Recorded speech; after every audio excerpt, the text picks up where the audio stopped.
The last tool for your falls prevention toolkit is having a fall plan. One crucial point to fall prevention is being proactive, and that means having a plan. Much like kids learn to make fire escape plans, I encourage you to have a plan in place for if a fall does occur. Having an emergency alert device, especially for those living at home alone, can provide security, safety, comfort, and peace of mind. Many of these devices now can alert as soon as a fall occurs and not have to wait for a button to be pressed. This is especially important in situations where one may become unconscious.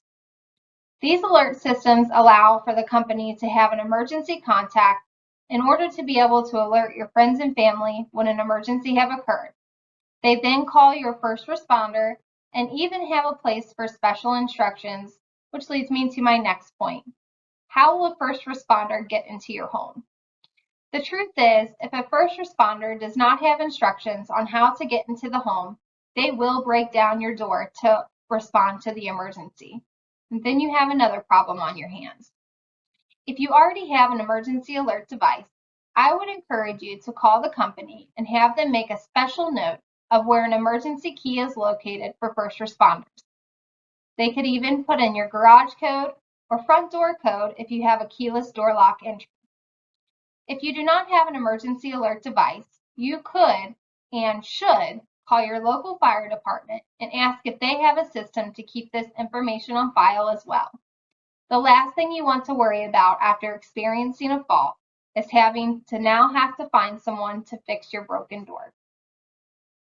Next, start visiting and touring your local rehabilitation centers. The reality is that 1 out of every 5 falls results in injury like broken bones or head injury, which means you will most likely need some form of physical rehabilitation. Being proactive and knowing which centers are at least in your top 3 will help you be educated on your options, have some control in your plan of care, and prevent you from ending up in a center that you do not have any knowledge about. Last, let's prepare a go bag. Much like a bag that is prepared when waiting for the arrival of a new baby, prepping for an emergency will help you be prepared for having to leave your home. This is especially helpful for those living at home alone and experiencing frequent falls. Within this bag, you'll want to pack 1 or 2 comfortable outfits. Think sweatpants and t-shirts to avoid only having access to hospital gowns. Next, you'll want to have a list of your emergency contacts or who you would want to be called to alert that you've had a fall and where you are.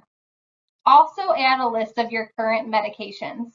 It's important for your doctor to know what you are currently taking so they know to avoid any medication interactions.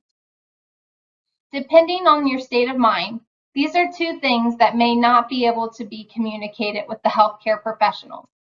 A good alternative to these 2 lists is the Vial of Life. This is a form that identifies all of these areas and more, like current medical conditions, allergies, your doctor's name and phone number, insurance information, and many more areas. You can visit www.vialoflife.com and print this form to easily be ready in your go bag. Once completed, have this bag ready to go in an emergency by your door. Just like alerting your local fire department about access into the home, also let them know about your go bag in case of an emergency. Thank you so much for following along with me and grabbing your tools for your falls prevention toolkit. Again, please don't be scared about reaching out to your community on those resources to help you prevent falls. I hope you reach out to us and tell us what tools meant the most to you and what you're implementing in your life. I hope you've had a great Falls Prevention Week 2022. Thank you.